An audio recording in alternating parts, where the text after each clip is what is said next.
So అందరికీ మరి ఇక్కడ వచ్చిన నాయకులకి అందరికి కూడా శుభాకాంక్షలు. మనం మరి ఒక పెద్ద ఎలక్షన్లో మనం పార్టిసిపేట్ చేయడం జరిగింది. మీరందరూ చాలా బాగా పనిచేశారు. మొట్టమొదటిసారిగా ఆంధ్రప్రదేశ్లో బహుజన్ సమాజ్ పార్టీ దాదాపుగా అన్ని సీట్లకి పోటీ చేయడం జరిగింది.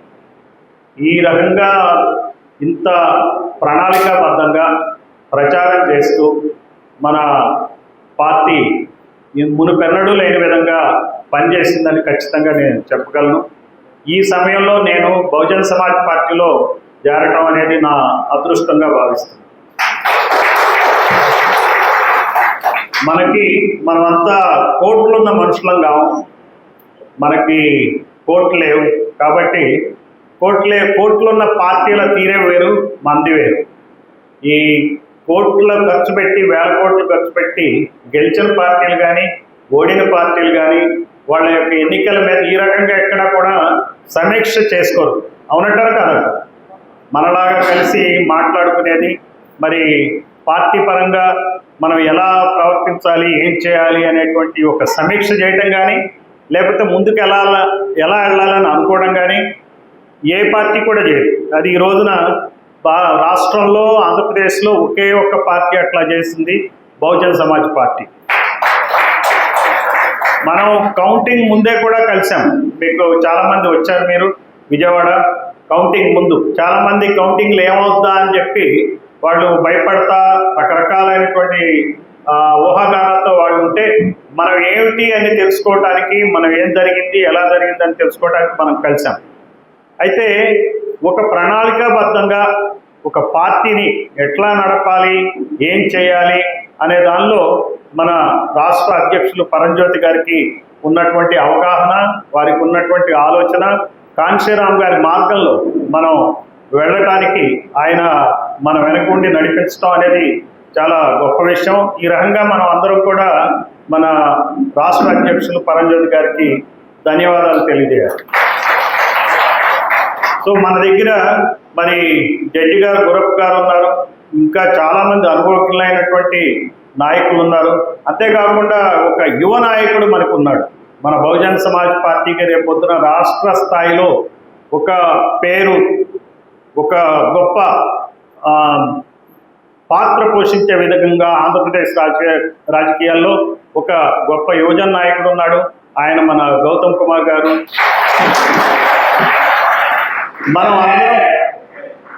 మనం అందరం కూడా వయసుతో నిమిత్తం లేకుండా మనం అంబేద్కర్ గారు చూపించినటువంటి బాటలో మనం నడవటానికి, అలానే కాంశీరామ్ గారు ఏదైతే మనకి చెప్పారో రకరకాలైనటువంటి పద్ధతుల్లో మన పార్టీని లోబర్చుకోవటానికి, కార్యకర్తలను లోబర్చుకోవటానికి జరిగే పరిస్థితులు ఉంటాయి. అటువంటి చెంచాగిరికి లోను కాకుండా మనం ఎట్లా పనిచేయాలి అనే విషయంలో మనం కనుక ముందుకెళ్లాల్సి ఉంటుంది. మరి ఈ రోజున భారతదేశంలో మరి మన కుమారి బెహన్జీ మాయావతి గారి నేతృత్వంలో మన పార్టీ నడుస్తుంది. మీకు తెలుసు, ఈ రోజున దేశ స్థాయిలో ఎట్లా ఉన్నాయంటే పరిస్థితులు, ఇంతకు ముందున్నంత బలంగా బీజేపీ లేదు. అవునంటారు కాదట, బీజేపీ బలం నానాటికి తగ్గుతుంది.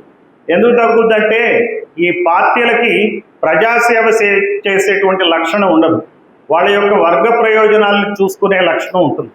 అట్లానే మన దగ్గర ఉన్న ఇంతకుముందున్న కాంగ్రెస్ కానీ, ఇప్పుడున్న వైసీపీ కానీ, లేకపోతే టీడీపీ కానీ, వాళ్ళు ఎప్పుడూ కూడా వాళ్ళు ఏ కులాలైతే రాజ్యం వెళ్తున్నాయో ఆ పార్టీల్లో ఆ కులాల ప్రయోజనం కోసం పనిచేసే పార్టీలు. కాబట్టి బీజేపీ కూడా దేశ స్థాయిలో బ్రాహ్మణ బనియా వర్గాల కోసం, పెట్టుబడిదారీ వర్గాల కోసం పనిచేసేటువంటి పార్టీ. కాబట్టి బీజేపీ కాలక్రమేణా వాళ్ళ పాలన నిర్ణయాలు అన్నీ కూడా ఆ పెట్టుబడిదారీ వర్గాలకి, అనిల్ అంబానీలకి, అదానీలకి, లేకపోతే బ్రాహ్మలకి, లేకపోతే ఈ వివిధ రకాలైనటువంటి బనియాలకి బెనిఫిట్ చేసే విధంగా వాళ్ళు పాలిస్తారు. కాబట్టి ఈ మూడవసారి వచ్చేటప్పటికి వాళ్ళ యొక్క ప్రభావం తగ్గుతూ ఉంది. ప్రజలకు అర్థమైపోతాయి, ప్రజలకి తెలియకపోవచ్చు, వాళ్ళకి పేపర్లు రాకపోవచ్చు, వాళ్ళకి ఛానల్స్ ఉండకపోవచ్చు.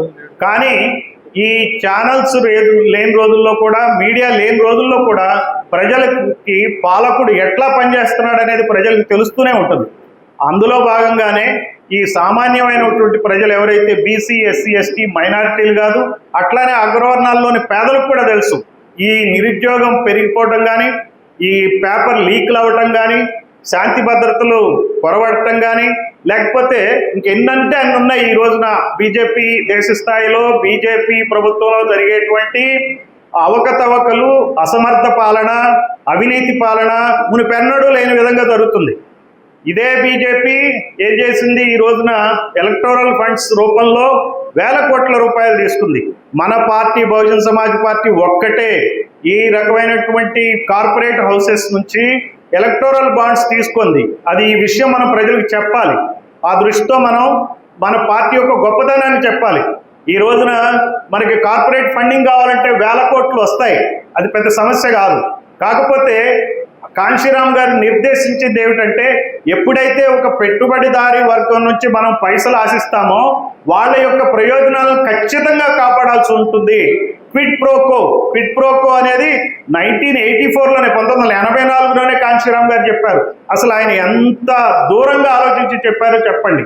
మనం ఆ క్విడ్ ప్రోకో అనేది ఈ మధ్యన విన్నాం మనం గత 10 సంవత్సరాల క్రితం.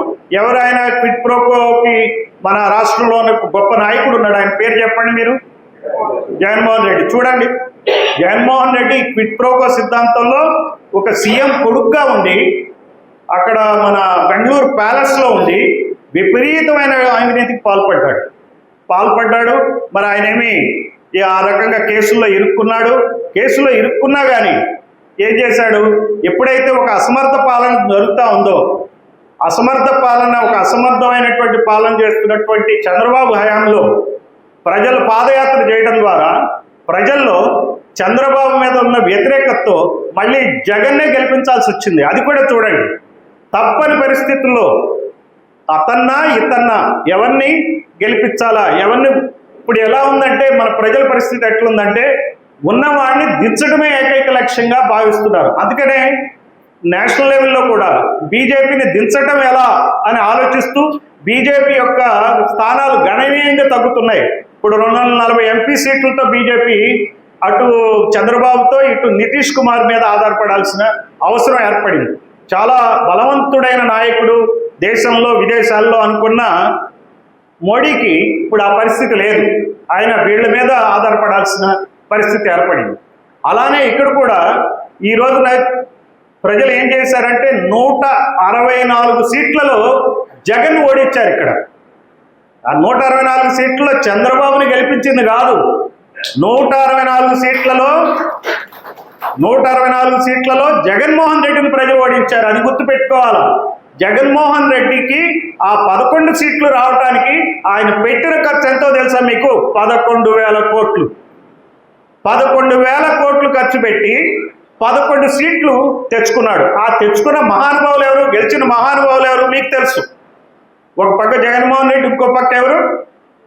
పెద్దిరెడ్డి, ఇంకొక ఆయన ద్వారకానాథ్ రెడ్డి, ఎంపీగా మిథున్ రెడ్డి, ఆ తర్వాత వివేకానంద రెడ్డి హత్య కేసులో ప్రముఖ అనుమానితుడు, నిందితుడు అవినాష్ రెడ్డి. చూడండి, అంటే వీళ్ళు 11,000 కోట్లు ఖర్చు పెడితే గెలిచింది 4-5.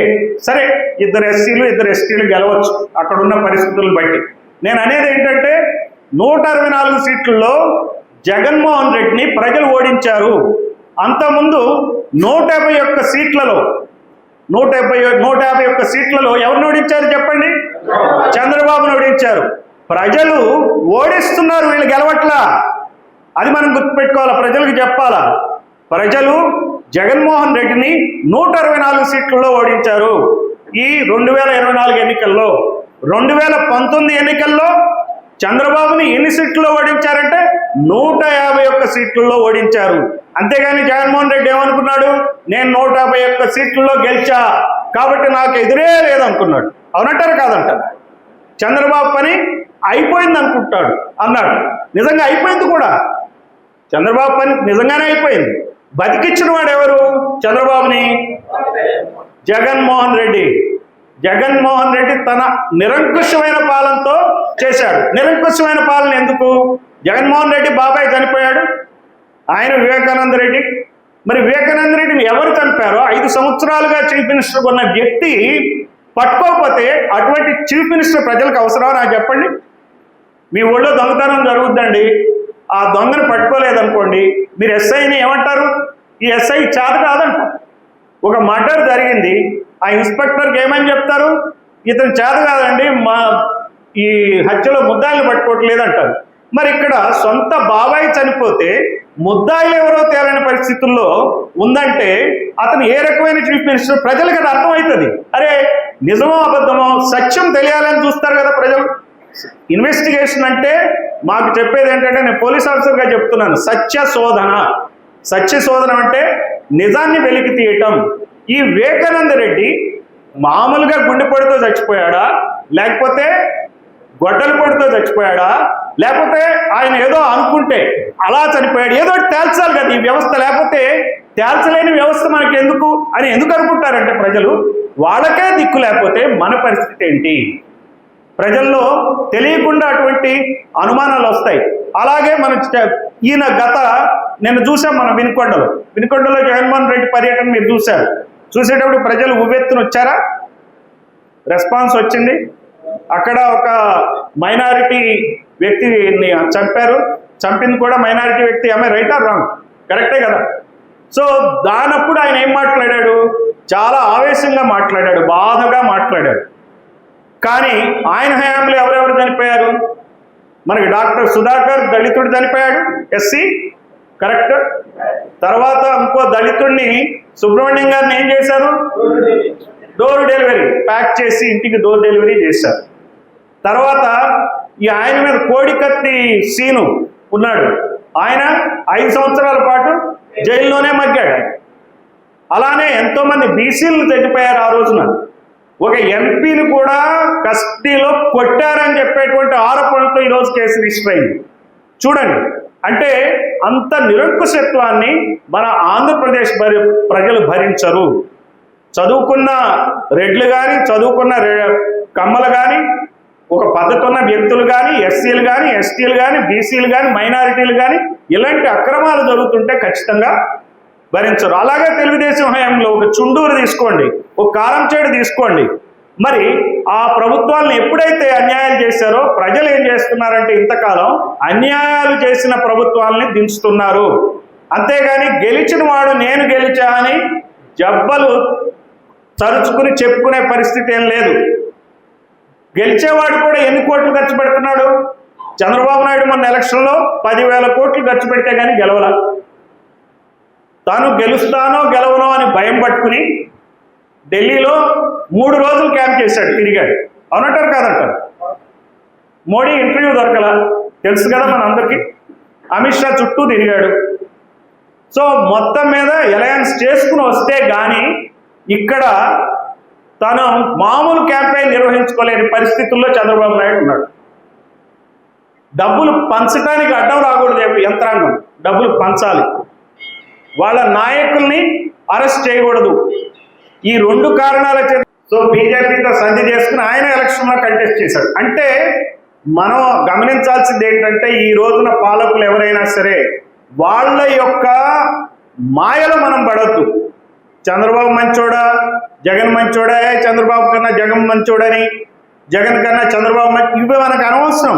ఇద్దరూ మంచోడు కాదు, ఇద్దరూ మనకేం మంచి చేయట్లా, అది మనం గుర్తుపెట్టుకోవాలి. అది ప్రజలకు చెప్పాలి. వాళ్ళు చేసేది మోసం.